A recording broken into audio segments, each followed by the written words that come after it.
Catherine Bernardo asar kay Julia Barreto. Recently, no, trending ang issue na si Catherine in-unfollow na si Daniel Padilla, Julia Barreto, Liza Soberano, saka si Jillian Vicencio. Marketing lately lang, Catherine Bernardo, sabi, hindi naman daw talaga sila hiwalay ni Daniel. Boss, makagago naglabas.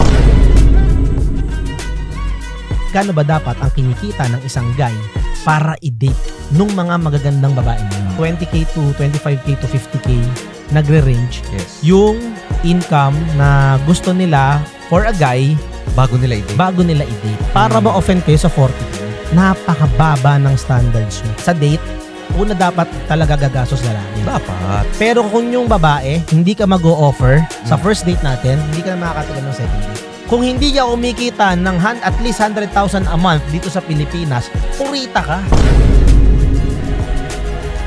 The 299 engagement ring. Parang medyo nalungkot siya, na-disappoint siya. Tapos tinatanong siya dun sa group, parang valid ba tong nararamdaman ko? O dapat ba palampasin ko na lang to? Parang wala namang magiging solusyon kahit i-post mo yan at 1 million, 2 million mag-comment dyan na samot-saring opinion din naman, komento. Wala rin naman magiging solusyon. Rumekta ka na dun sa tao na pareho kayo maka-involve, maaayos nyo to. Mainit na issue. Mentor Daniel canceled na sa social media. Parang sinabi niya kasi doon, for sure, makaka-relate sa akin yung mga content creator dito. Meron ba kayong mga brand na ganito? Pag singilan na, bagal na mag-reply. Pero nung umpisa naman, kung magpa-edit, kung magpa-ganto, ganyan, di ba? Sa akin, buti nga sa'yo. Bakit? Pinaparo din mo kami noon, ayan, nakarma ka tuloy.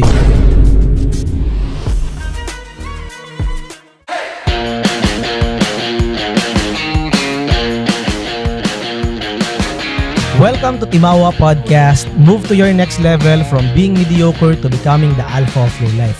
Kung bago ka pa lang nakikinig dito sa podcast namin, my name is Leo Ardina. And I'm Paulo Castro. And in this podcast, we talk about men's self-improvement pagdating sa health, relationship, finance, business, and leadership. Yun, what's up sa inyo mga sob? Yan, what's up mga Timawa? Happy New Year. Happy New Year, sob. Sob. First shooting natin to, no? Yes, this is our first episode this 2024. Kumusta kayo mga Timawa? Kumusta kayo mga sob? Anong balita? Anong ganap? Tag dito, Year of the Dragon this 2024. Yan. Abundance year according to numerology, ganun yun? astrology. Marunong ka ng mga ganyan? Numerology, astrology? Yung mga ano ko lately. Mga inaaral mo? Yeah. Ano daw ang basa sa taon na to? Maganda ang basa. Parang yung last year was struggle. Okay. Ano ba yung last year? 2023? Pig. Hindi ko alam. Hindi ko alam. Okay. Hindi pala pa ako dito last year eh. Ganyan pa lang eh. This year pa lang? Okay. Tapos. And yun. Suswertehin ng mga tao this year.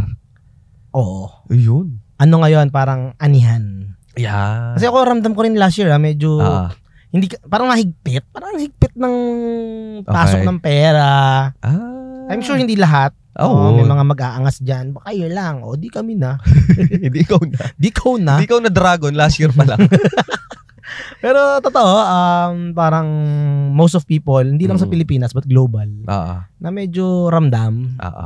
Stock market na lang hindi pa rin tumaas-taas di ba? Correct. So, siguro may factor din yung giyera and everything, pero this 2024, according to yun nga, mga feng shui, astrology, numerology, maganda raw tong 2024. Ikaw, anong basa mo sa akin? Nag-aaral ka pala eh. Basahin mo nga yung mukha ko ngayon. Basahin mo nga. Anong basa mo dyan? Huwag ka maniniwala sa malas. Bakit? Malas yun.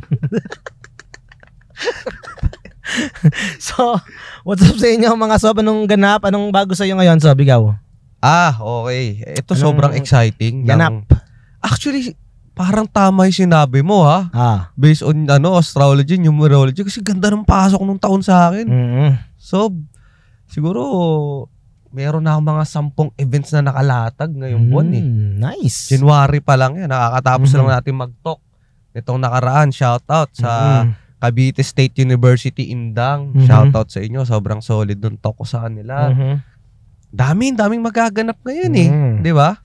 So, Maganda ang pasok ng taon sa'yo. Maganda. Sa akin naman hindi. Bakit? May latak na natira noong 2023 na nagkasakit kami, boss. Okay. Simula after nung event natin, yung Merry Money Moves, mga third week of, di ba? Mga second, December third week. yan. December.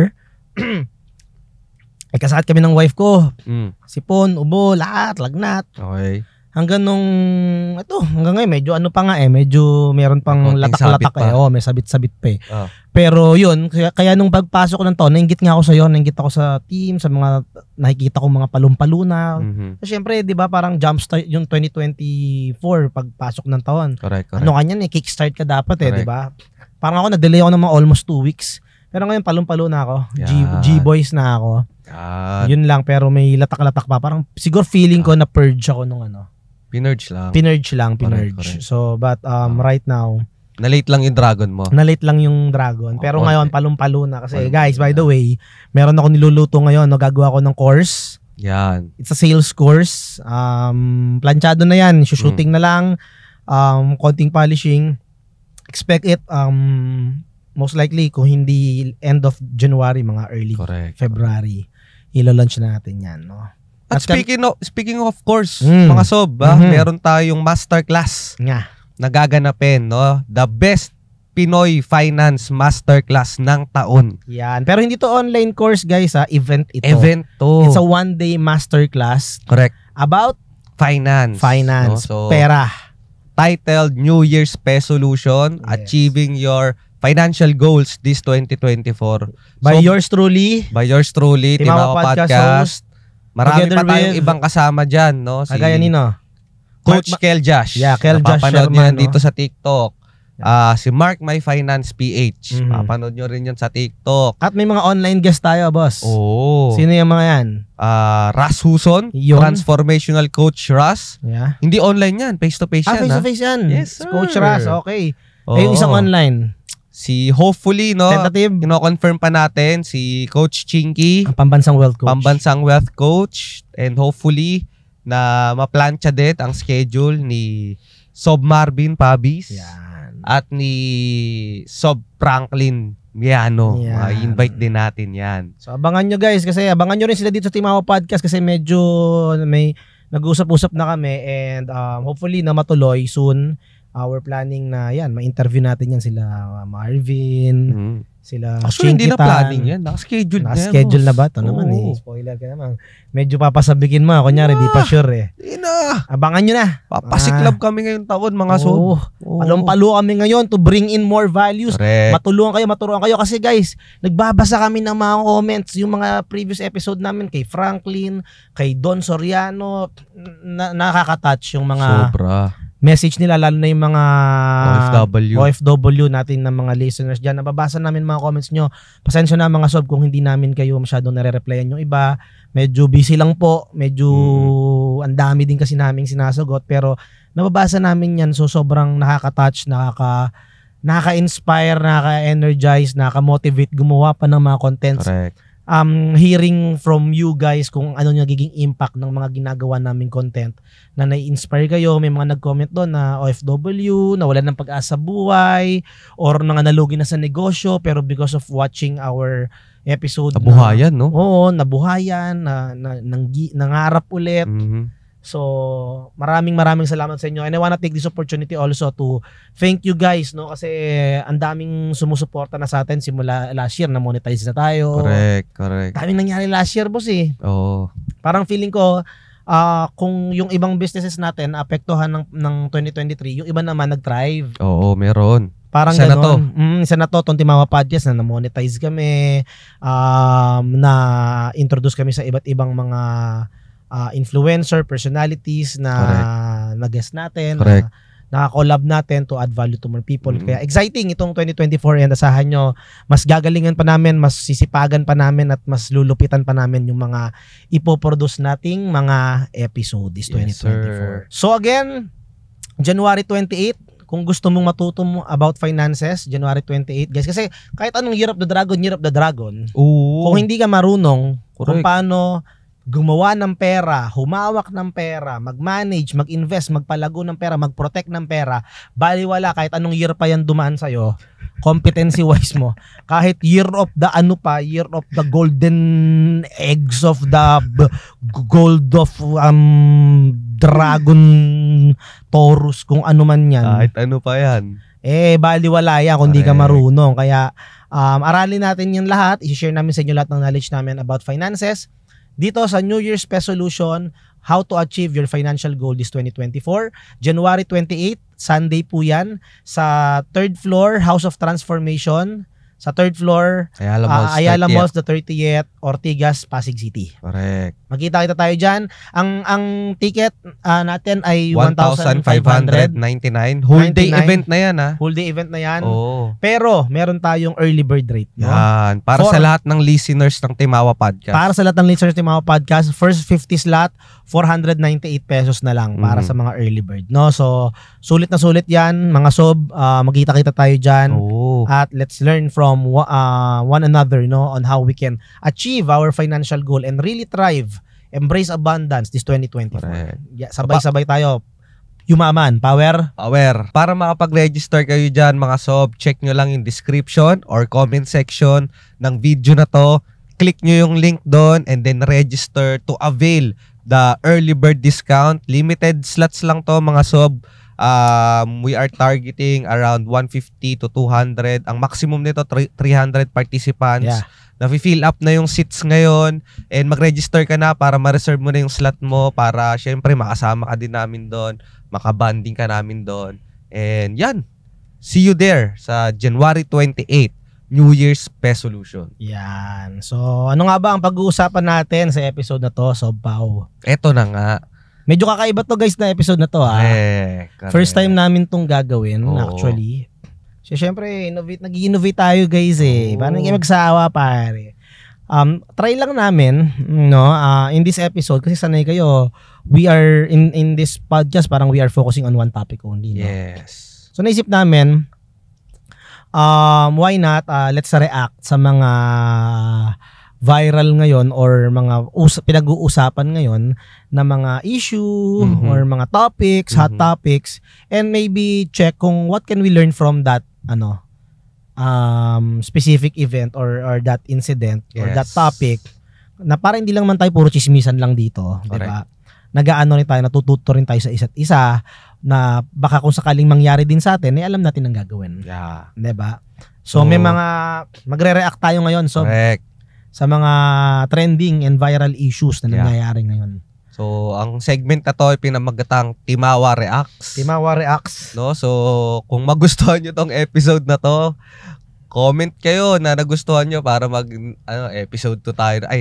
Mag-episode 2 tayo ng ganitong klaseng segment. Kasi kung trip nyo to, di sundan natin ng mga kasi kunyari, sa isang linggo, ang daming trending na issue, mga viral na pwedeng may makuha tayong lesson eh.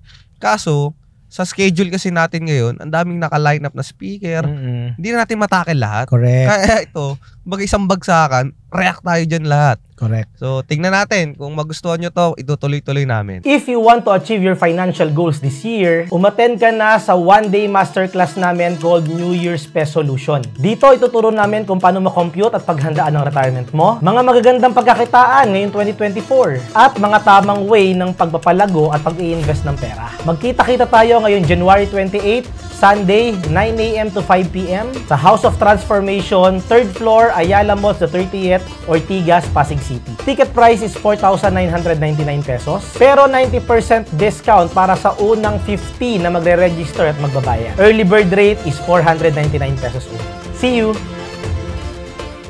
Yeah. So simulan na natin. Simulan na. Unahin natin dito sa viral na issue na to. Hindi man issue, content. No, trending ito na content ng Black Cookies. Shoutout sa inyo. Shoutout Black Cookies Production. Black Cookies, di ba sila yung guys, tinan nyo yan. Yung taong yan yung laging nauso yan. Nauso sa kanila yan. Umiiyak kasi hindi makamove on. Ganun, di ba? Sila yan, di ba? Correct. Laugh trip yan. Nanonood ako ng content nila. Anyway, meron silang content parang last week na nag-interview sila ng mga magagandang babae. No, magaganda ba lahat? Kanya-kanyang preference yan. Para sa'yo. Play safe ka, parang tatakot kang mabasya. Maganda. So, magagandang babae at tinanong nila kung magkano ba dapat ang kinikita ng isang guy para i-date nung mga magagandang babae na yun. Diba? So, yung most of them parang nag-range yung sagot nila from I think 25k to 40, 50k, no? 50k yung pinakpalaki. Parang ganun, 20k to 25k to 50k nagre-range. Yes. Yung income na gusto nila for a guy bago nila i-date. Kumbaga yun yung standard nila. Correct. At umani ito ng maraming iba't ibang komento. Correct. Pero majority of the comments are yung mga guys ay parang, tama ba, Sob? Parang medyo na-offend na kailangan ganyan, ang taas ng standards para i-date nyo. Kailangan ganyan, 40k, 50k. Delulu daw yung mga women na yun, delulu. Ano yung delulu? Parang delusional. Delusional? Ba't delulu? Delulu yung tawag, yung term ng mga Gen Z ngayon. Oh my God, si delulu. Delulu. Otits na ako, Lods eh. Kaya nga eh. Delusional. Oo. Anong thoughts mo dun, Sob? Ano ba? Ako muna. Sige, Dalawa thoughts ko dyan eh. Okay, sige. First, para sa akin, sa mga kababaihan, sa totoo lang, medyo mababa nga din yung Kabagay, ang usapan naman, i-date lang di ba? Date. Date. Dating pa lang naman eh. Tama. So, for me, sakto lang yung 40k, 50k na income ng isang guy, kung yun yung preference nila para i-date nila. Kasi, alam mo, para sa akin, yung pag kumikita ka ngayon ng 100,000 a month, middle class ka lang. Saktuhan lang, no? Kung hindi ka kumikita ng at least 100,000 a month dito sa Pilipinas, purita ka. Mahirap ka, Sob. Correct. Ang hirap ng buhay kasi yung middle class ka lang pag kumita ka ng 100k a month. Kasi kunyari may 100k a month ka, isipin mo, syempre magkasakyan ka niyan. Magkano monthly ng sasakyan? Sabi mo, Vios, 20k na yan eh. Kung gusto mo pa ng mga Fortuner, Montero, mga 35, 40k per month na agad yan. So that's 40% of your income. Correct. Magkokondo ka pa. Kano kondo? 20k, 25k, rental pa lang. Diba? So, yung lifestyle, okay naman. Pero, ang laki ng lifestyle mo na. Diba? Solo ka pa lang yan. Solo ka pa lang yan. Pag may pamilya ka pa, kulang pa yung... I mean, okay, may mga mambabash na naman dyan, may mga magre-react na naman, kayo yan, mataas kasi yung nyo, ganyan kayo. Kung gusto mo ng komportabling buhay Ikaw ba gusto mo yung anak mo, yung pamilya mo, sa mong papatirahin? Diba? Siyempre sa magandang bahay. Correct. Sa magandang kondo. Diba? Ngayon, para sa akin, sakto lang din yung 40k kasi kung mga 40k, 50k, ano kanyan, parang kaya mo na yung sarili mo, hindi ka man nakasasakyan pa niyan, at least kaya mo mag-grab. Correct. Kumbaga, yung basic needs mo, taken care of. Correct. Pero ano pa rin yan, depende pa rin. Baka mamaya, 50k nga sweldo mo, ikaw naman nagpapaaral sa mga kapatid mo. Kung breadwinner ka. Breadwinner ka, di ba? Parang medyo maliit pa din yun. Ang point kasi dito, paano mo i-date yung girl? Kasi syempre, sabihin na natin, sige, naghahati kayo pag date.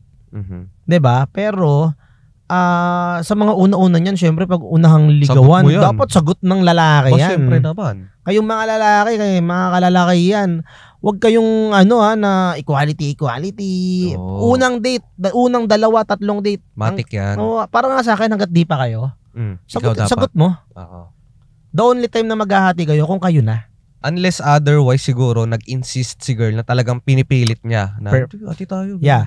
Ako pag nag-insist yung girl, hindi niya kailangan mag-insist. Isang offer pa lang niya tatanggapin. Legit. Isa pa lang. Legit. Tama naman. Pag nag-offer siya, sure. Sure. Correct. Kasi ganun, kasi for me sa date, una dapat talaga gagastos lalaki. Dapat. Pero kung yung babae, hindi ka mag-o-offer sa first date natin, hindi ka na makakatikim ng second date. Hindi ko tatanggapin yung offer mo. Pag nag-offer kang hati, hindi kayo tatanggapin. Sa first date yan. Sa first date. Kunyari, first time natin magkikita, first time natin magdi-date. Sagot ko yan. Kahit mag-offer ka, hindi ko tatanggapin. Okay. Pero pag hindi ka nag-offer, pakitang ano man lang, X ka sa akin. Talaga? For me, double standards ka Meron ka expectation na sagot mo dapat. Oo, tigas ng mukha mo. So, kumbaga yung ang tinitignan mo doon is yung thought niya na, uy, nag-offer Correct. ako. For me, tama lang lalaki. Pero kung ikaw, di ka man lang nag-offer, X ka sa akin. So, sa mga kababaihan na ikinig, at least mag-offer ka man lang na, uy, share tayo sa bill. Ngayon, pag nag-no yung lalaki, sasabihin nila, ikaw nagyaya Nino? Kunyari, sasabihin ng mga girls dyan sa comment section, ikaw nag-iya ba't ka mag-expect mag-offer? Ako yan nga. O di sige, ako nag-iya ngayon, ako sasagutin ko, pero hindi ka nakatayayain sa susunod. Di maawa ka eh. Hindi ka man lang nag-offer. Hindi ka man lang mag-offer. Parang anong gusto mo, expectations mo of porke ako nag-iya? Oo. Di ka na makakatikim ng yaya next time. Oo, correct. Hindi na tayo yayayain. Okay. Parang for me, that's manners eh. Etiquette, parang etiquette social yun eh. etiquette siya na okay. May courtesy ka. Diba? Okay. Courtesy man lang, diba? Gets. Pero sa mga guy, kung mag-offer man, plus points yun, pero huwag mong tanggapin, sagutin mo. Sa mga susunod, kung nag-offer na, second, third date, nag-offer na, sige, tanggapin mo. Yan, tanggapin mo na yan. Huwag ka nang, pero preference mo pa rin. Kung gusto mo, ikaw, go, mas maganda, diba? Pero kung kayo ng dalawa, yan, share na yan, ganyan, diba? So, balik tayo doon sa topic. Balik. Dito naman ang thoughts ko doon sa mga lalaki na na-offend. Yan. Para sa akin, daming nag-comment, so ba? Dami. Oo. Sa inyong mga nag-comment, ang thoughts ko, baba ng standards nyo. Para ma-offend kayo sa 40K. Correct. Napakababa ng standards nyo. Di kasi ang sinasabi nila, Sob, date pa lang to eh. Parang date pa lang, di pa naman kita asawain ah. Parang ganun, date lang to eh. Date pa lang naman. Ano sabi mo doon? May point naman, pero feeling ko kasi yung value yung kina-offendan. Okay. Kasi parang na-challenge yung ego. Kasi parang siguro for them ang hirap kitain ng lumaki ng income. Or hindi pa ako kumikita ng ganyang income, 40K, 50K. So na-offend, tinamaan. Kasi kung ikaw afford mo na yung ganong klaseng income, wala sa'yo. Parang that's okay, normal. Acceptable. Okay. Tama lang. Parang ganun lang reaction mo, correct. No? Okay. Correct. Di ba? Oo. Pero the fact na baka di mo pa naabot yun. Oo. Ano ka? Sino ka? Bakit? Pero hindi eh. Depende nga kasi sa tao eh. Kasi pwedeng kumikita ako ng 20K, 25K. Tapos may nakita ko na yung babae maganda. Kailangan pala 40K man lang yung income ko para ma-date ko yung ganito. Yun yung preference niya. Pwede namang ang take mo, okay, kailangan ko pa magsipag. Gusto ko pala ng gantong high value women, gantong kaganda. Kailangan pala, sinasabi na nila kung ano yung preference nila. Yes. Okay, magsisipag pa ako. Kung kumikita ako ng 25K ngayon, 15K pa kulang, matagal pa ako mai-increase dito sa sweldo ko. Ano yung pwede kong side hustle para kumita pa ng extra 15K? Yeah. Para makadate ako ng ganyang klaseng woman, correct, na babae. Kaysa yung na-offend ka, nabuisit ka, binash mo. Diba? Yun lang yung take ko dun. Okay. Na ang baba ng standard mo. Yes. 40K lang, ganyan ka, nagwawala ka na galit ka na, sinisip pa yung mga babae. Parang sa business lang yan eh.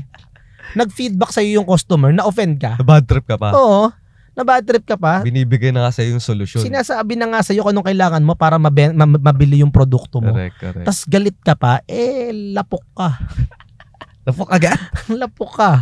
Lapok ka, Sob. No? Tama. Ikaw ba, anong thoughts mo doon? Para sa akin, 2 points. No? Una, I agree na mag-set ka ng standard, no, in terms of dating people. Mapalalaki ka man o babae, okay lang yun. Diba? Okay yan yung standard mo eh. Dapat naman talaga may standard tayo sa buhay. Okay? So, agree ako doon sa pagsiset ng standard ng mga girls, kung 20K man yan or 50K man yan. Pero may isang sumagot doon, 500 lang per day. Ha? 500 per day. So, okay yan. 500 per day, magkano yun? Parang minimum lang. Minimum wage earner. 15,000. Pwede. So, okay sa akin yun. Kasi, for example, kunyari, lalaki ka. 'Di ba? Parang, kung hindi ka pa kumikita, kasi ang minimum na sinabi doon parang 20K. Sabihin natin 20K. Kung hindi ka pa kumikita ng 20K per month, baka nga hindi mo dapat priority makipag-date. Correct. Di ba? Baka ang priority mo dapat, kung kumikita ka ng 20K, palakihin mo yung income mo. Unang lumande. Mag-aral ka para, di ba? The more you learn, the more you earn. Aral ka pa, grow mo sarili mo, kuha ka side hustle, di ba? Kasi syempre, pag may kipag-date ka, makipaglandian ka, bibigyan mo yan ng time, di ba? Correct. Energy, di ba? Sisini pa kayo niyan. Gagastos ka pa, di ba? Starves and tayo. all. Yeah. So, yung mga oras na igugugol mo doon, why not mag-side hustle ka? Grind ka muna. Grind ka. Di ba? Kasi, Kasi sa totoo lang kasi based on statistics, ang ratio ng lalaki sa babae 1:4. Okay. Sa isang lalaki, may 4 na babae. Mhm. Okay? So, which means, yung babae, nandiyan lang yan. Mhm. Di ba? Kapag ikaw na-build mo na yung sarili mo, na-build mo yung sarili mo as a quote-unquote high-value man, Mhm. okay? Yung babae, most likely, kusa nang lalapit yan eh. Yeah. Kasi attracting ka na eh. Mm-mm. Attractive ka na. Correct. Di ba? So, sa inyo mga mga kalalakihan dyan, no? Focus kayo muna sa sarili. Yung babae, darating yan. Eventually, darating yan. Diba? Huwag ka mag-alala. Hindi ka mauubusan. So, Huwag ka ma-offend kung gusto nila 40K, 50K. Oh. Yun ang preference nila eh. Kung gusto mo yun, magpalaki ka ng income. Correct. So, mag-date ng ganung babae, palaki ka ng income. Although, ito rin sasabihin ko. It goes both ways. Kung babae ka, baka naman yung babaeng correct. Yung nagde-demand ng 50K tas wala naman pala siyang trabaho. Sugar daddy pala hanap, no? Pag ganyan, kontakan niyo si Tio Bray. Shout out sa'yo, Tio Bray. Tio Bray. Tito, kailangan mo, Tio. Di ba? So, kung babae ka and let's say, magi-standard ka ng high value man, okay yan. Yeah. No problem. Ang tanong, high value woman ka rin ba? Yun. Di ba? Kasi mahirap mag-demand kung ikaw mismo medyo hindi ka rin okay. Correct. Di ba? Ang tawag nga natin dyan is pang-ano na yan eh. Yan, sugar daddy na trip mo eh. Gold digger. Gold digger ka na eh. Yeah. Di ba? So, it goes both Correct. ways. Agree. Okay? Ito pa yung isang point of view ko dyan. So, para sa akin, walang problema mag-set ng standard, but the salary of a man or woman, kung dun mo siya titignan, it goes beyond the numbers. Okay? Hindi siya tungkol lang dun sa numero. Okay? Kunyari, merong lalaki kumikita ng malaki. Di ba? Pero, parang nawala naman na siya ng gana sa buhay. Wala na siyang aspiration. Wala na siyang mga pangarap. Di ba? Saan ka dadalhin yan? Pagka naging nag-asawa na kayo. Di ba? Let's say kumikita na siya ng 50K per month. Tapos nag-stagnant na siya. Wala na siyang pangarap, wala na siyang aspiration.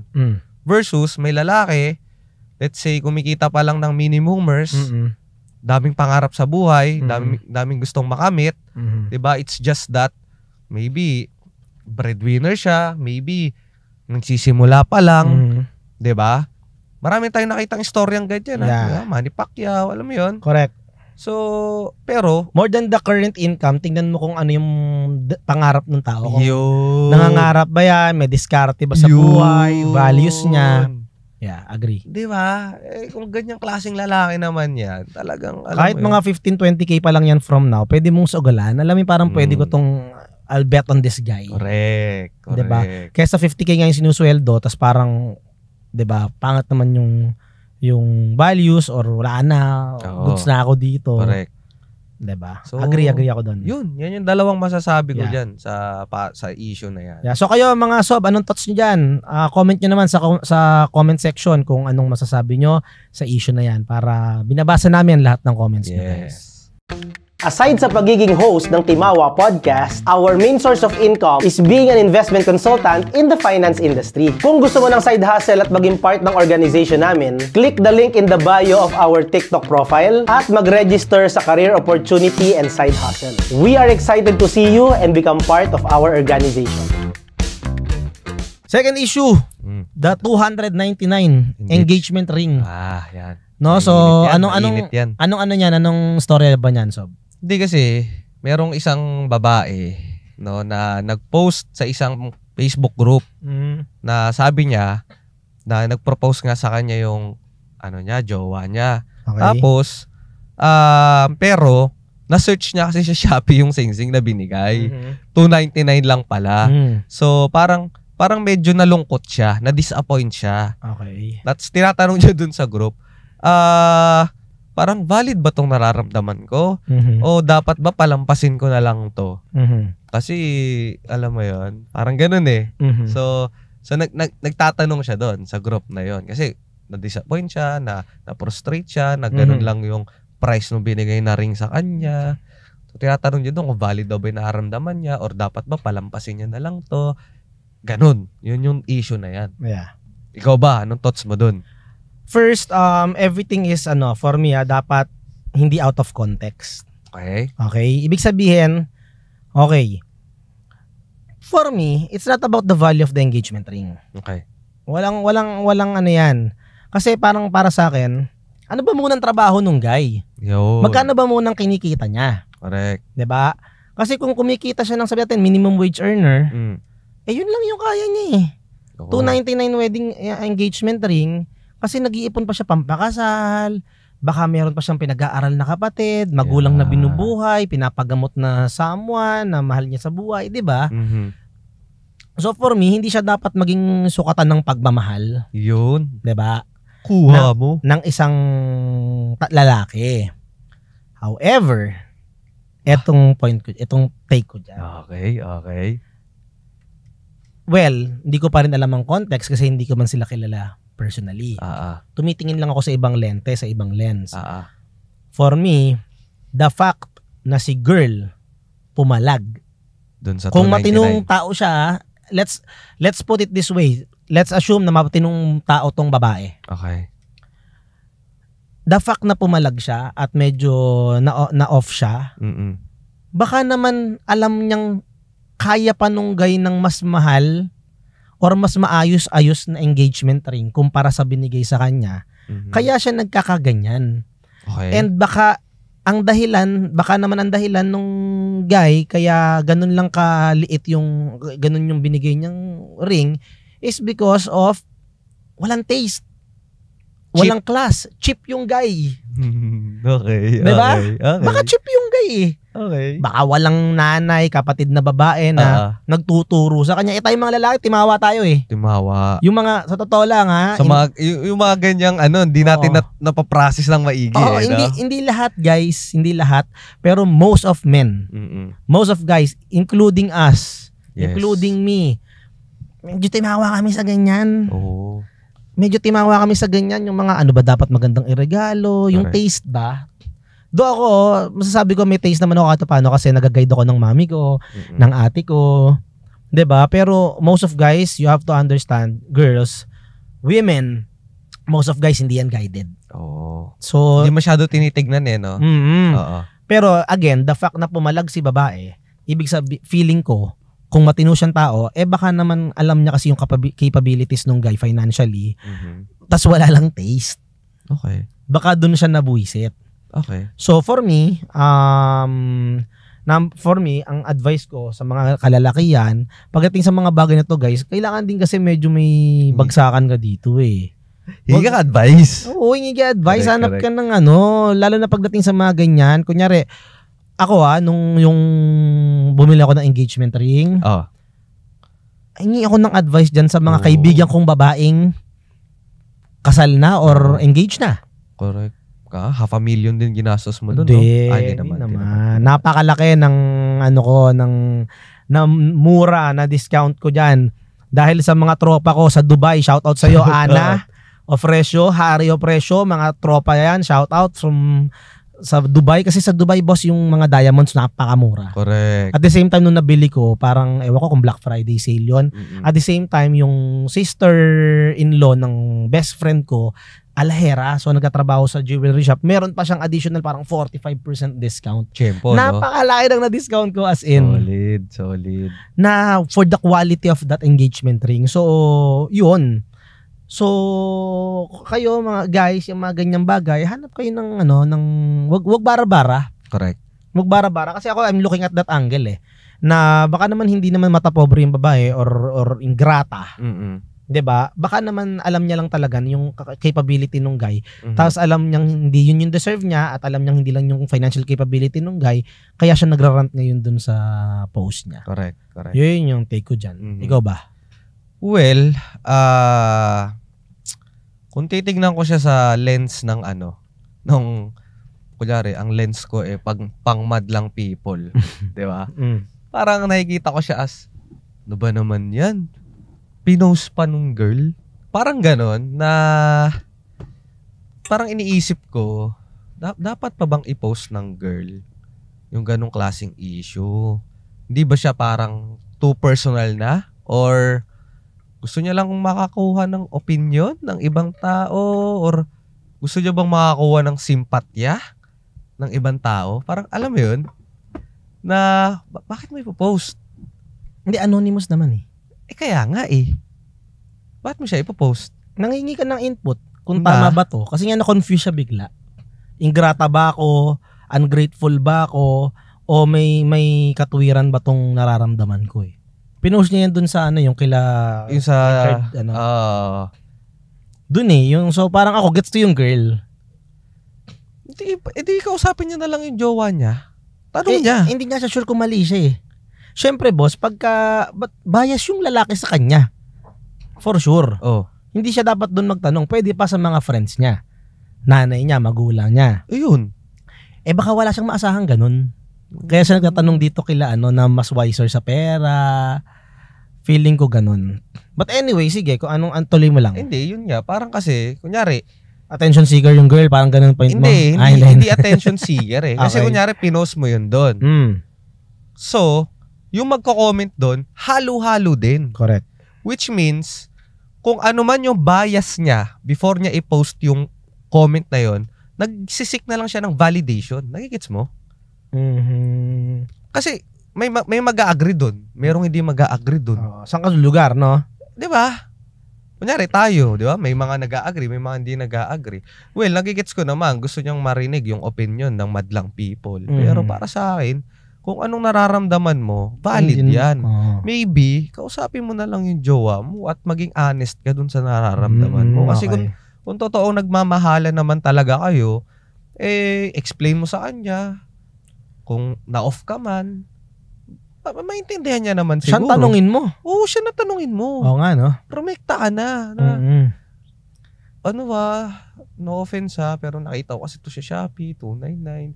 Siyempre, pag engagement, ang ina-expect natin, medyo bongga. Correct. Diba? Ano bang ano mo? Alam ko naman kaya mo financially. Oo, kunyari, kaya ng guy financially. Diba? Ganun. Agree, gagas ko na yung point mo. Parang wala namang magiging solusyon kahit i-post mo yan at 1 milyon, 2 milyon yung mag-comment dyan na samot-saring opinion din naman ang komento. Wala rin naman magiging solusyon. Rumekta ka na dun sa tao na pareho kayo involve, maaayos nyo to. Kaya nga eh. Correct. Agree. Yun yung pinagtataka ko. Diba?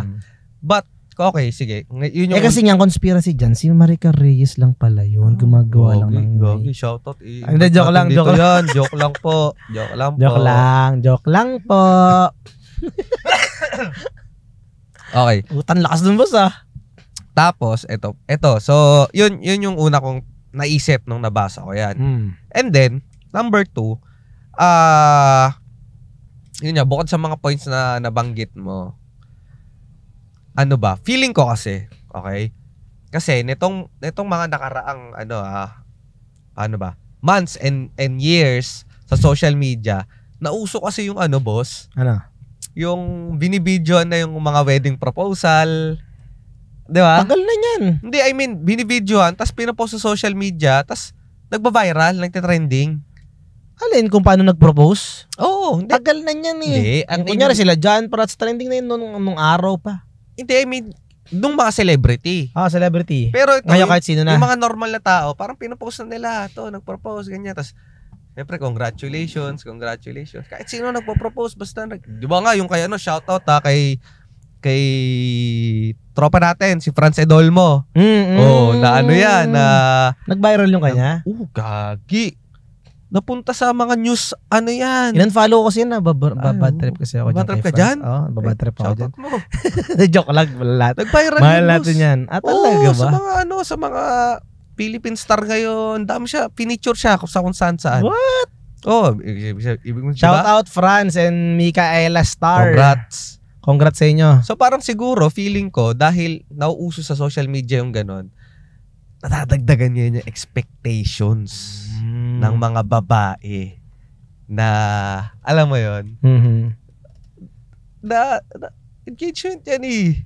Whether normal na tao ka or celebrity ka, dapat bongga. Di ba? Kasi dati nakikita lang natin yan sa mga celebrities, pinapakita, Correct. nire-report, di ba, bongga? So, yun. Parang siguro, nadagdagan ng expectation tong girls dahil, ano ba, parang na-brainwash na ng social media. Yeah. Na pag-engagement, dapat bongga ka. Parang ganun eh. Di ba? Kasi, well, hindi rin naman natin alam kung ano nangyari, di ba? What if 299 yung engagement ring pero todo effort naman pala si Guy. In-invite lahat ng family, friends, pinapunta lahat doon. 'Di ba? So, sa effort pala bumawi. 200k pala yung naggastos sa pakain, no? Oo. Wala. 'Di ba? Parang alam mo 'yan. So, pero sobrang tama ako, agree ako doon sinabi mo talaga kanina, yung ba't mo pa kailangang pangalandakan sa mundo? Kausapin mo na lang yung mo. Correct. Yung guy. Oh, yun yung point ko. Yung involved, 'di ba? So, next issue. Next issue. Ito na, viral, boss. Ayan na. Si Jokoy. Oh, nangyari kay Jokoy, idol natin 'yan. Nag-host sa Golden Globes Award. Ooh.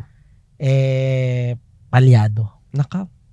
No, umani ng napakadaming pambabash. Kasi parang failed. Sablay no? Ang pinaka dito, mainit dyan, yung parang na-offend si Taylor Swift sa joke niya. Medyo kasi siya boss na na ang pinagkaiba doon ng Golden Globes Award sa NFL, mas konti yung camera exposure ni Taylor Swift sa Golden Globes compared sa NFL game. Hindi ko siya masyadong gets. Ano bang nun? Context nun? Hindi kasi parang na si Taylor Swift nako-connect sa isang NFL player. Kaya pag sa game ng NFL at umaten siya, lagi siyang kino-close upan, parang ganun. Oo. Okay. Hindi ko alam kung anong issue nila. Basta yung reaction doon ni nakita ko ni Taylor Swift, di siya natuwa. Nadismaya. Tapos nakikita mo rin na yung crowd reaction, hindi siya yung parang, alam mo yung, di ba nanood na tayo ng mga Comedy Manila? Oo. Hagalpakan talaga. Yung solid talaga. Oo, dito nakikita mo yung mga tao awkward. Oo. Yung mga tao parang ganon. Correct. To the point na si Jokoy parang napikon na rin. Nabigla siyang bumanat ng hello, 10 days lang preparation ko dito. Anong in-expect nyo? Perfect monologue to. Some of my jokes ako nagsulat, some of them hindi. Yung natatawa kayo, ako nagsulat nun. Meron siyang ganong banat. Talaga. Pero pa-joke niya dineliver. Oo, pero yung mukha niya parang pikon na rin parang sarcastic na ewan. Gets. Oo, yun. Kasi nga parang nag-flop yung mga jokes niya. Hindi natatawa yung mga tao, hindi siya laugh trip. Okay. Hindi siya laugh trip. Okay. So yun, syempre Pinoy yan, represent, 'di ba? Filipino pride yan Ikaw ba anong take mo sa issue na to? Sige. Ikaw muna. Ikaw pinanood mo ng buo Ako ang take ko dito, number one, for me, kailangan talaga, kasi parang nakita ko dito, lack of preparation. Okay. Lack of preparation. Kasi nga, 10 days, short notice, 10 days, Golden Globes yan, boss. Talaga. Minimum yan, dapat sambuan, paghandaan mo. Inaabangan research yan. Ka sa mga artista. Correct. Panuurin mo lahat ng movies. May background ka sa mga artista, di ba? Sinong jojokin mo. Di ba? So, kailangan paghandaan mo yan, mag-prepare ka dyan. In fairness naman din kasi kay Jokoy, boss, kasi pag nanood ka ng comedy, stand-up comedy, ang hirap magpatawa kasi, boss. Sobrang hirap magpatawa. Kaya yung mga komedyante, shout out sa inyo, napakahirap ng trabaho ng mga komedyante. Correct. Mas madali daw magpaiyak kaysa magpatawa. Oo. Totoo. So ngayon, balik tayo. Unlike sa mga, kunyari, Comedy Manila or stand-up comedy, pumunta ka dun sa event with the expectations na gusto kong matawa tonight. So I'll go to this comedy, show, para matawa, to have fun. Tapos 'di ba tayo, pagka umattend tayo diyan, 'di ba may build up pa yan? Hindi naman agad yung star ang babanat sasalang agad Unti-unti yan. Unti-untiin yan. Correct. Parang level 1 joker muna, level 2 pine-prepare ka hanggang dun sa level 10. Gets? Ngayon si Jokoy level 10 yan. Salang Oo, salang agad yan . Ngayon di ko alam kung na-prepare siya, kung na-prepare yung crowd. That's number 1. Number 2, yung crowd hindi naman pumunta doon para makipagtawanan. Nagpunta sila doon for the awards night. Oo. And normally, ang hirap niyan kasi nakikita ko rin sa mga podcast nila Red Oliero, nila Victor Anastasio, na minsan may mga corporate events sila na yung mga tao hindi natatawa. Medyo flop din. Oo, kunyari, mga matatanda yung mga nanood. Hindi nila gets yung Hindi ibang pasok joke. no? Hindi pasok. Or yung some offend, they feel parang bastos. Correct. Or offensive yung joke. So, for me, is in the wrong crowd. He's in the wrong crowd. Nagkataon na yung crowd na yon, baka off night din siya. Again, lack of preparation. Off night din siya. May mga ganun din na minsan hindi ka nakakatawa lagi Maraming factors. Maraming factor di ba? Basketball player nga off night di ba? Correct. Same, lahat naman tayo, di ba? May mga times na hindi tayo 100% or effective that time. Hindi ka palong-palo, di ba? And number 3, baka wrong crowd. Hindi siya yung, kasi kung galing at galing lang, napakagaling ni Jokoy. Sobra. Pumupuno yan ng mga talaga, mga dami ng Netflix events. special niyan Sobra. Correct. Funny talaga siya. Correct. It's just that, yun nga, baka lack of preparation or wrong crowd. Pero on the positive note, syempre, Timawa Podcast tayo, positive tayo dito. Positive. Ay, sana nagustuhan ko sa kanya, kahit short notice, gumaw siya. Ginrab niya yung opportunity. Yeah, and that's the one thing mga sob na gusto kong i-share sa inyo, at yun yung parang pinaka nagustuhan ko dun sa insidente na yun that we can learn from is, pag may opportunity na nag-show up, go ka agad. Yan. Yes agad, yes nang yes. Banatan mo agad. Then along the way, tsaka mo siya i-think kung paano mo siya, how can you make it work? Correct. Kasi naging problema, analysis paralysis pa, kailangan perfecto. Walang perfecto. Walang perfecto, guys. Pag may opportunity, sunggaban mo agad, then figure out kung paano mangyayari. Kung mag-fail, at least natuto ka. Correct. Next opportunity, nakagad hanap ka na iba. Correct. Kesa yung isipin ko muna, paplanuhin ko muna mabuti, ending, palyado din naman, sayang Yeah. So pag may opportunity nag-present, go ka kagad, figure out how you can make it work. Kung nag-work, good for you. Anong next level? Kung hindi nag-work, learn from it. Anong next opportunity? Anong take mo doon, Sob? Ganda nun Ikaw? Para sa akin, yung nangyari kay Jokoy, may conspiracy yan. Ba? Legit? Oo, may conspiracy yan na yung Golden Globes parang tinanim si Jokoy dun para ma-cancel. Legit ba yan? Para sa akin, well, actually nagulat din ako hindi kasi ako nanonood sa mga ganyang awards di ba? Pero pumutok yung issue kasi nga Pilipino yan, si Jokoy. Talagang alam mo naman pag nag-viral yan. Bukod sa viral talaga siya, Pinoy pa, di ba? So, para sa akin, shit happens. Okay. Shit happens. Ganun talaga. Kumbaga, we've been an entrepreneur for the past 5-6 years. 'Di ba? Parang nakarating tayo dun sa tugatog, sa rockstar tayo ng industry, 'di ba? Dumating din tayo dun sa point na medyo hindi maganda yung resulta sa buhay. Alam mo 'yon? And I guess that yun talaga yung ng buhay 'di ba? Sometimes it is what it is. Oo parang yun yung sinasabi nila Hindi ka laging nasa taas. Correct. Bilugang mundo, bilugang bola. Correct. So siguro, let's say flop yung performance ni Jokoy pagdating dun sa Golden Globes. Feeling ko this is a great opportunity or lesson for him na to recalibrate, 'di ba? Na okay, hindi ba ako pang host? Kasi stand-up comedian siya Yung ginawa niya hosting. Yeah. 'Di ba?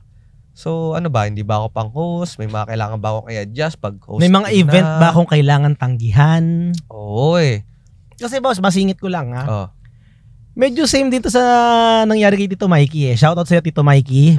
no? 'Di ba siya host ng MPL? M5, 'di ba? Mobile Legends sa mga hindi nakakaalam. Nag-host siya doon sa world tournament na yun Naginanap dito sa Pilipinas. Parang last month, 2 months ago, parang ganyan. Wala naman siyang alam sa ML, basketball siya pero he's a great host. Yeah. So, medyo umani rin siya ng mga pambabash, sa ML community itself. Sa ML community na kino-question, ba't ka nandito? Wala ka namang alam dito, wala kang connection dito. Correct. Wala kang knowledge about this. 'Di ba? Parang may ganun din. Ang maganda dito, Mikey, dinisarm niya agad yan, in-acknowledge niya agad. Umpisa pa lang. In-announce niya kaagad na kinakabahan ako dito.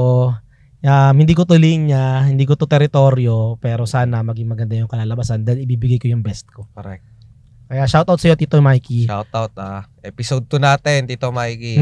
I-schedule na natin yan. Abangan niyo yan. Mag-guest natin ulit si Tito Mikey, no? Correct. Sige, tuloy mo yung ano mo, Sob. So, yun. Kumbaga... Baka meron ka ding mga wag kang tanggap ng tanggap. Oo eh. Hindi, more than wag kang tanggap ng tanggap. Okay lang tumanggap eh. Pero kumbaga, alam mo yun, kunyari natutunan ni Jokoy, hindi pala ako pang ganito. Hindi niya yun malalaman unless... Tinry niya. Unless i-try mo. Di ba? Or anong pwede ko maging bagong material or structure pagka ibahin ko, pagka event hosting? Oo parang negosyo, Sob eh. Oo. Di ba? Kunyari, negosyo. May tinry kang bagong produkto. Di ba? Swak ba to sa market na to? May market ka na ngayon. Di ba? Tapos naglabas ka ng bagong produkto. Kunyari, kape. Naglabas ka ng milk tea. Ang audience mo pang kape, hindi nila nagustuhan. At least alam mo na hindi sila pang milk tea. Yeah. 'Di ba? Kunyari, kape ka, naglabas ka ng pastry. Nagustuhan ng audience mo yung pastry. Di coffee plus pastry ka na ngayon. Kumbaga, you will never know eh. Correct. Unless otherwise you try. So, my point is, darating ka sa point na meron kang mga itatry sa buhay na hindi mag-work para sa'yo. Whether we like it or not. Tayo na lang, di ba? Correct. Itong ginagawa namin ngayon, guys, podcasting, ginawa na namin to ng pandemic, naalala mo? Yung sa Facebook page ko, ang title pa namin nun, Tayo tatlo nila Migs? Tayong tatlo nila Migs. Pucha, sa totoo lang, flop naman yun eh. Napakapangit. Wala tayong wala akong nanonood sa atin, tayo lang, mga tropa lang din. Correct. Diba? Tapos hindi rin natin tinuloy. Pero dahil sa nangyari na yon, na experience na yon, nakapag-recalibrate kami, napunta kami bigla sa, TikTok kaya muna tayo.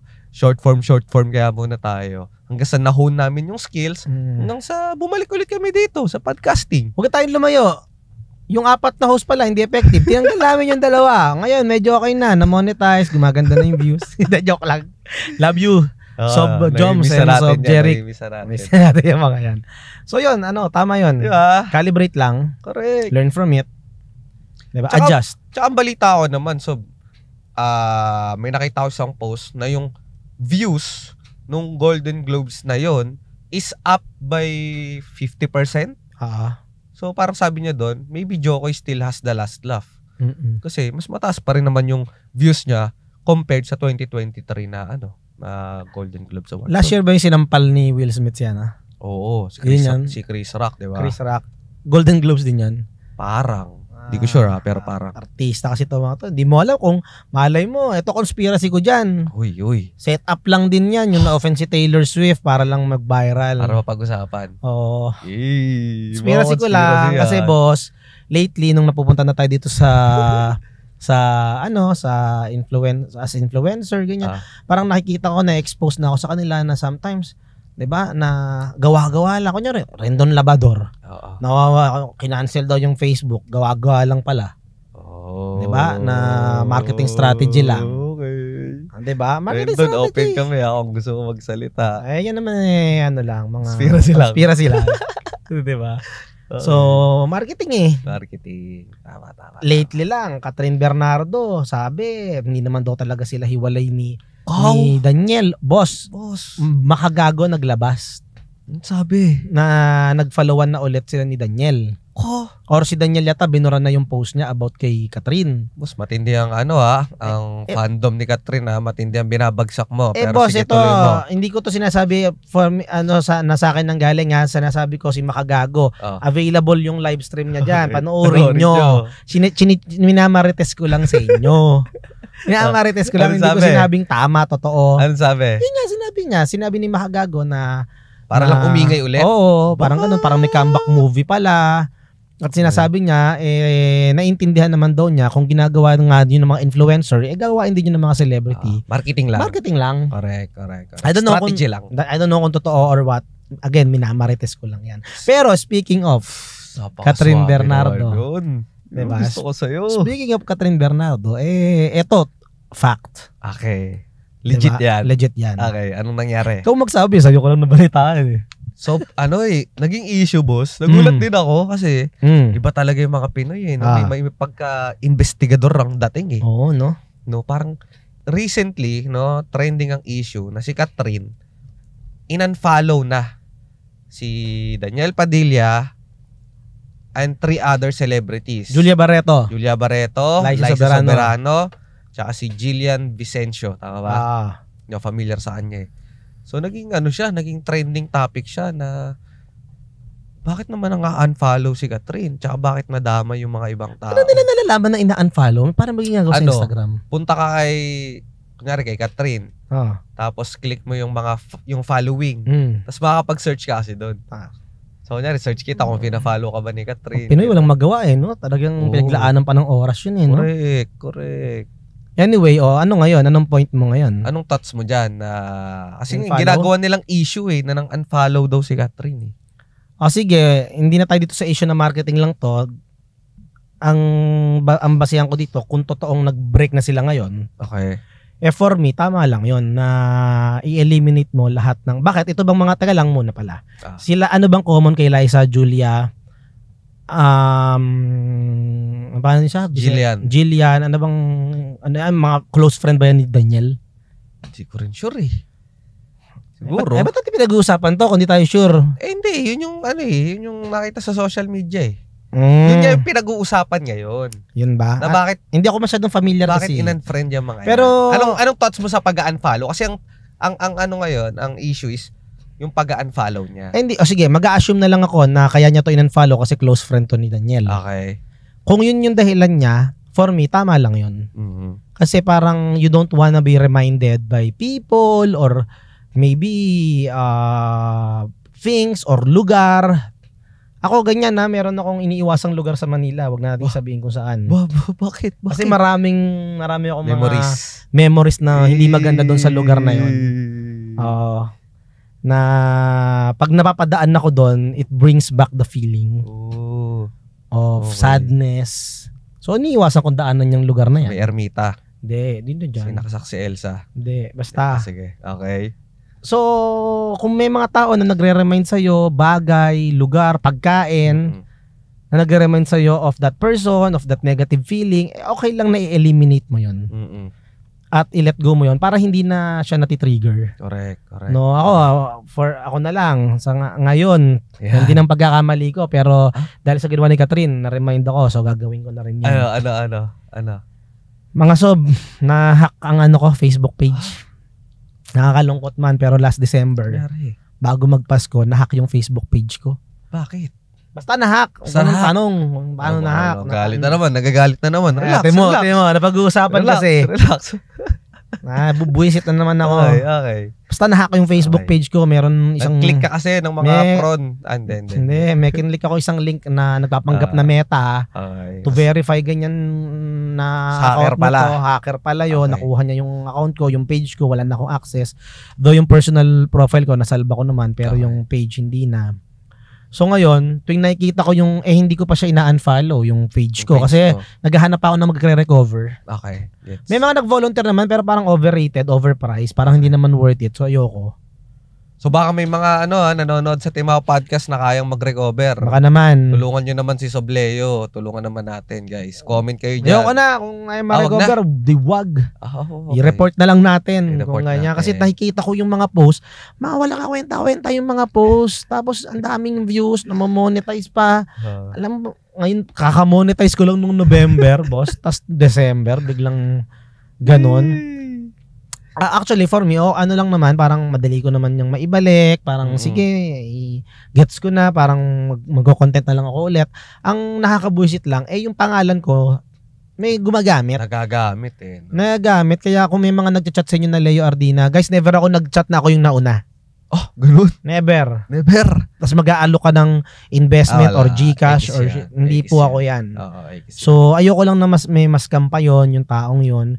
So, again, balik tayo sa issue. Yun ang pagkakamali ko kasi tuwing nakikita ko yun, natitrigger ako, nababad trip ako, na-stress ako, nanghihinayang ako. So, natuto ka ngayon kay Catherine na, na-remind ako ngayon. Dapat follow ko yun Dapat yan follow ko yun para hindi na lumalabas sa page ko. Okay. Kasi ganyan din ginawa ko dun sa sa mga past relationship na na hindi nag-work or yung mga tao na hindi unfollow na, unfriend na, block na para Correct. hindi ka na natitrigger na bubuisit kasi yung tao walang kamalay-malay, hindi siya apektado, normal lang siya, nagpo-post, tas ikaw naiimbyer na ka, nabubuisit ka sa post niya kasi Correct. nakafollow ka eh. Correct. Nakikita mo eh. So para mong pinapatay yung sarili mo. Hindi ba? Correct. Ikaw yung nai-stress, ikaw yung nababad trip, yung taong kinakabad trip pa mo, walang kamalay-malay. Correct. So for me, tama lang yun. Kung yun yung dahilan ni Catherine, perfect yun. Yeah. Ikaw ba? Hindi, para sa akin, hindi nga siya issue dapat eh. Nagugulat lang ako sa social media, no? Parang, siguro ganun talaga, no? Pag big celebrity ka, kada galaw mo, may sasabihin yung tao, no? Darating tayo dyan. Diba, darating tayo. Diba, Coach Lego, in-unfollow si Coach Paulo. Ba't kaya? Ba't naman ako? Nahak pala eh, nahak. Nahak pala. Diba? So, normal lang yun eh, mag-unfollow. Diba? Parang hindi naman siya big deal. Normal yun? So, sino na mga in-unfollow mo? Kunyari, may mga ano ko dati, yung mga kalokohan na na page. Yung alam mo masaya panoorin, pero alam mong uubos ng oras mo. 'Di ba? For example, 'di ba? Ato personal experience. Ang mga in-unfollow ko naman is mga page na kunyari 9gag. Ano pa ba yung mga nakakatawa? Basta yung mga page na nakakatawa. Mga viral. Yung Vines. Filipino Vines. Yan. Oo eh. Nakakatawa siya, na happy ako. Kaso daw, ubos yung oras ko. Napapascroll ako ng matindi talaga. Negative yung effect. Tas negative pa yung effect. Diba? So, pinag-unfollow ko rin. Bakit? Kasi di makakatulong sa akin eh. Okay. Diba? Sa kung ano man yung gusto ko mangyari. Kunyari, ang gusto ko nung mga time na yun, focus ako sa negosyo, grind ako, hustle ako, gusto ko, highly productive ako. Ito, dito makakatulong sa productivity ko. Unfollow ko yan, unfollow ko yan. Tanggalin ko yan. Di ba? So, ganun. Kaya, alam mo kasi, Sob, yung social media, tool yan eh. Tool lang naman ang social media eh. Di ba? So, dalawa lang, mag-follow ka ng mga bagay na sa tingin mo makakatulong sa'yo ngayong 2024, di ba? Follow mo Timawa Podcast kung gusto mong gumanda buhay mo ngayong 2024. Unfollow mo yung mga page na sa tingin mo hindi naman nakakatulong sa'yo. Or mga tao na nagbibigay sa'yo ng negative feeling, emotion. Oo, unfollow mo na. Gayahin mo si Catherine. Tama yung ginagawa niya. Kunyari, meron kang kinakainisan. Di ba? So, naiinis si Catherine kay Liza Soberano? Wow, yun lang. Ha? Asar siya kay Julia Barreto. Catherine Bernardo, asar kay Julia Barreto. Huwag ka tumawa. Deliver mo dapat pang clickbait natin yan sa umpisa. Ulitin mo. Sorry. Catherine Bernardo, asar kay Julia Barreto. Inagaw si Daniel. Kung ano na sinabi. Clickbaiter ka. Kung ano na sinabi. Hindi, so yun. Parang ano siya eh, maging lesson sa atin to lahat na huwag kayong mahiyang mag-unfollow. Di ba? Unfollow mo, di na nakakatulong sa mental health mo. Kunyari, nakaaway mo yung kapitbahay mo, di ka binigyan ng leche plan, bad trip ka nung Pasko. Unfollow mo. Oo. Unfollow mo. Kesa, o kaya huwag ka nang bibili ng leche plan. Kesa tuwing makikita mo, nagpo-post siya ng leche plan, diba bad trip ka? Hindi makatulong sa mental health mo yan. Di ba? Kasi ito yung sa mga Pilipino, Sobe. Alam mo yun, yung bad trip na sila. Tapos, hindi pa nila i-unfollow. Tapos lagi pa nila aabangan yung post. Mas guilty ako dyan. Di ba? Hindi ka ba? Hindi ba ginagawa? Totohanan lang. Hindi. Hindi ko ginagawa yan. Kaya no? Kanino?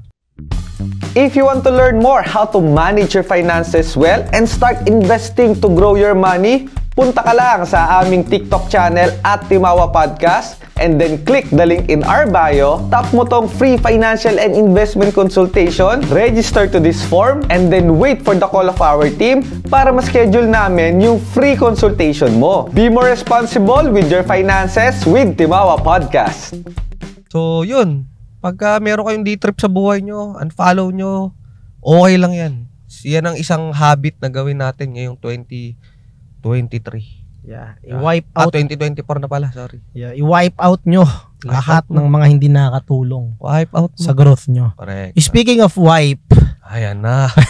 Galing! Swabe ba yun, lads? Ang galing! Swabe ba yun, Swab? Ano ba mga input mo tungkol sa mga wipes? Eto na nga. mainit na issue. Mm. Mentor Daniel, canceled na sa social media. Oh, bakit? Bakit? Kina-cancel, boss. Bakit? Kina-countdown eh. Pinapababa yung followers Mhm. ni Mentor Daniel. Kasi nga, Nino? ng mga followers, ng mga madlang people, Okay, bakit? kina-cancel siya. Parang nung isang araw, 3.9 million followers siya sa TikTok. Ngayon, 3.8 na lang. In a span of few days. 1 day or 2 day lang yun, ha? Context muna, Sob. Sino si Mentor Daniel? Si Mentor Daniel, sumikat to sa TikTok kasi nang paparody siya nung mga MLM networking na nagpo-post sa TikTok or sa social media ng mga mentor ganyan na nagpapakita, nagfo-flaunt ng pera, yung mga unethical marketing sa MLM, 'di ba? Pinaparody niya. So nakakatawa siya, as in ako natatawa ko doon sa content niya ng yung spoken poetry. Correct. Pinaparody niya rin. Tatawa ko doon. Anyway, honestly ako, rin ako dyan. Fan din ako dyan ni Mentor. Mhm. Kasi nga nakakatawa siya eh. Mhm.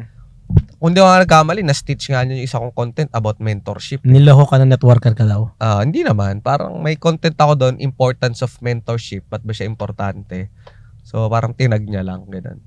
In-stitch niya lang. Anyway, so nangyari, si Mentor, early this year, nag-post ng isang content na nai-imbiar na siya sa isang brand na pinopromote niya kasi parang irresponsive, delayed magbayad ng delayed magbayad sa kanya. Mhm. Etong brand na to. Although at first hindi niya pinangalanan. Pero yung mga madlang people may hula na doon sa comment section na ang brand na ngayon ay si KS Wipes. No, ang may-ari niyan ay si Ma'am Heidi Zhang. Tama ba? Zhuang. Basta ganon. Si Ma'am Heidi. So, nag-post siya sa social media ng ganon. So, ngayon, nakuha niya yung simpatsya ng mga tao na parang sinabi niya kasi doon, for sure, makaka-relate sa akin yung mga content creator dito. Meron ba kayong mga brand na ganito? Pag singilan na, bagal na mag-reply. Pero nung umpisa naman, kung magpa-edit, kung magpa-ganto, ganyan, di ba? So, yun. Edi, nag-trending yun.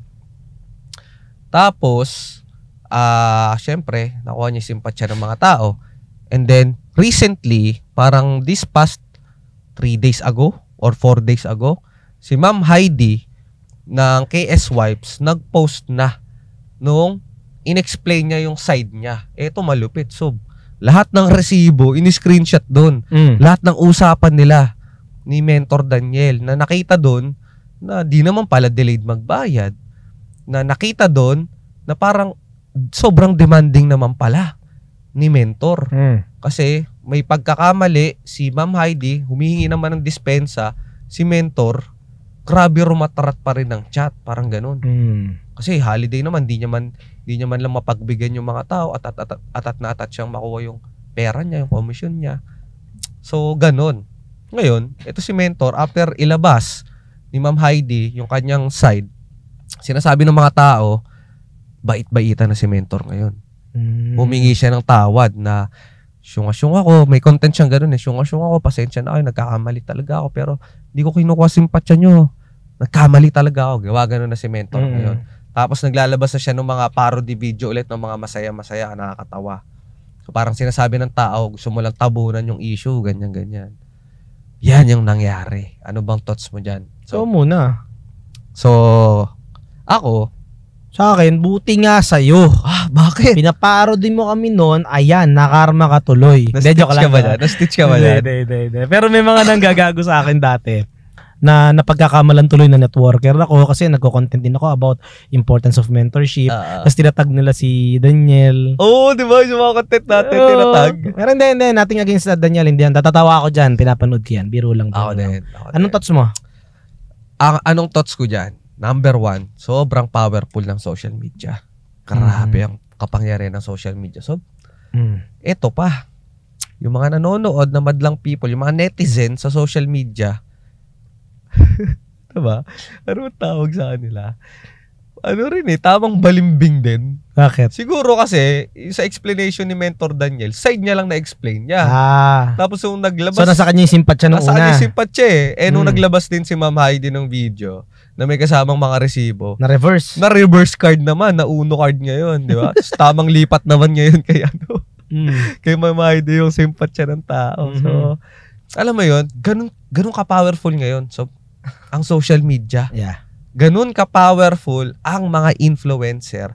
Ganun ka-powerful ang mga contents. No, isa sa mga tayo, learning ko diyan ako bilang content creator, think before you click talaga. Yeah. Literally, figuratively, as in, guys, tayo bilang content creator, alam ko naman na meron tayong emosyon, meron tayong, alam mo yun, may personal na buhay pa rin tayo at the end of the day. Tao lang. Tao lang Di ba? Mababad trip ka tayo, di ba? Mababad trip din naman tayo Ako hindi na. Di na. Grabe na yung meditation ko ngayon. Oo nga ano ka? Palipad na Sobrang liwanag mo nga. Parang... Kanina nang meditate ako, mga tao konting ganyan tapos bumagsak din agad. Nag-levitate na Levitate ako. So, alam mo yan, tayo mga content creator, guys, let's be responsible. Yeah. Kasi, bakit? Once mag-post ka ngayon sa social media, kahit burahin mo yan, ang mga tao may resibo. May screenshot na yan, na-record, na-download na nila. So, what is my point? What is my point? Or kahit hindi ka influencer. Yeah. Diba? Basta gumagamit ka ng social media. Ano ba yung point ko? Maging matalino tayo.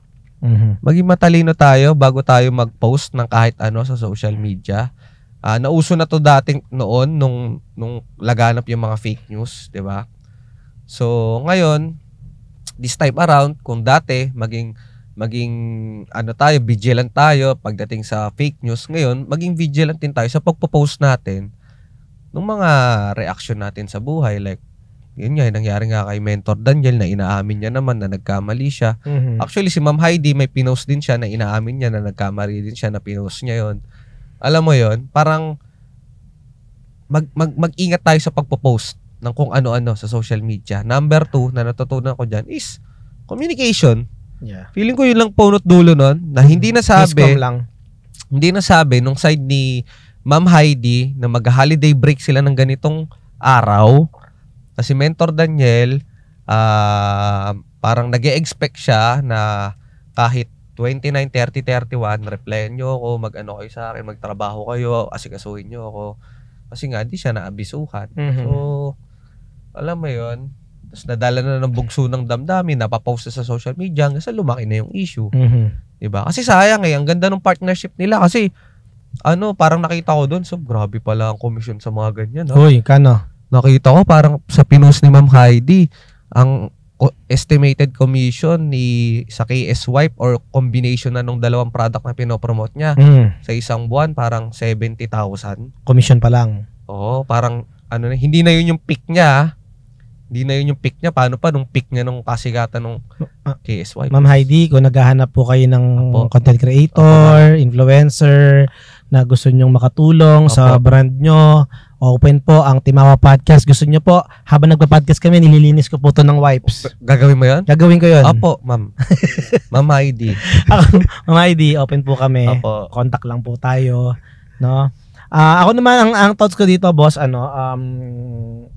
shoutout sa kanilang dalawa, both side, kasi pareho naman silang nag-admit ng kanilang pagkakamali. Yes. 'Di ba? Na it's okay to make mistakes, guys.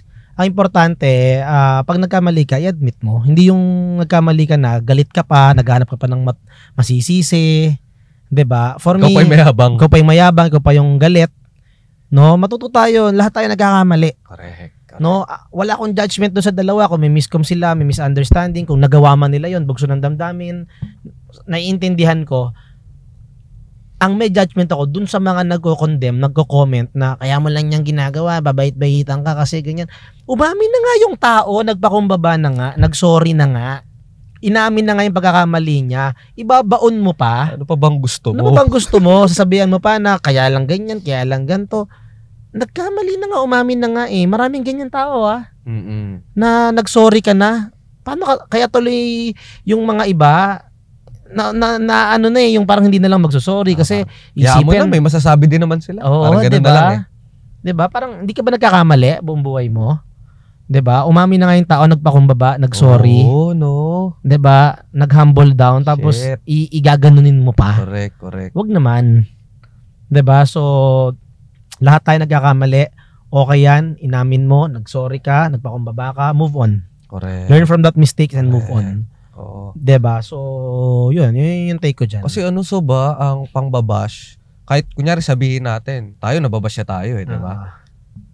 Kahit sabihin naman natin na wala kaming pakialam sa nababash, di na lang namin papansinin yan. In one way or another, sometimes maapektuhan ka pa rin, lalo kung ganun karaming comment, di ba? Correct. Isipin mo, usapan ka sa buong TikTok, di ba? Tayo, yung nababash natin, mangilan-ngilan lang. Paano pa kaya sila? Correct. Di ba? So, isipin din natin yung mga binabash natin, guys. Huwag tayo basta-basta mambash ng tao. Yeah. Kasi pag ikaw naman bash, baka hindi mo rin kayanin eh. Correct. Nung nag-content ako ng yung wag kang bibili ng class A, may nambabasya ka doon, talagang lahat ng ko sinusundan. Lahat ng content mo. Lahat ng content ko binalikan sinusundan. pa. Oo. Ngayon, yung mga iba kong nag-follow sa akin, siguro na bad trip na rin dun sa kanya. Bigla siyang kinomentan. Okay. Kinokomentan siya ngayon. Sila na nag-reply. Nire-replyan nila, ginagago nila ngayon, binabash nila ngayon yung basher ko. Okay. Tigil siya. Biglang hindi ko na nakikita. Tapos parang ano ka ngayon? Wala, hindi ko siya inutusan yung mga followers. Siguro na lang din sila, na bullshitan na or kulit mo naman. Na, parang ganun eh. So parang yung mga nakaget sa content, tinira siya ng tinira, kinuyog din siya, tigil siya. So parang, di mo pala kaya mag-take ng bash eh. 'Di ba? Anong pakaramdam ngayon ginagawa sa iyo yung ginagawa mo? Ayun. Kasi lahat ng mga iba kong content na magaganda naman yung sasabi ko, hindi na related dun sa bash pa din. Class A, ginagago na. Hindi na nga bash, ginagago na talaga. Parang inaano na, ano ba tawag doon? Basta yung tinitrip na. Yun. Nangi-hate na. Oo, hate na. Hate na siya. Correct. So, don't do unto others what you want others unto you. Yun, ang ganda nun. Wag mo yun, di ba? Grabe. So, grabe, ang tagal na pala ng episode ito. Quickie lang dapat to. Pero I hope, mga sob, may natutunan tayo from this viral or trending Timawa Reacts. Oo, ngayong 2024 sa mga reaction namin. Let's bring this lessons, learnings this 2024 para mas maging masagana. Yes. Masaya ang 2024 natin. Hindi lang financially but peace of mind, relationship-wise, health-wise, lahat. Mas maging mabuti yung well-being natin. Correct. Diba? By learning from these trending events ngayong January pa lang, mainit na. Yes. Ang pasok, diba? So, ayun.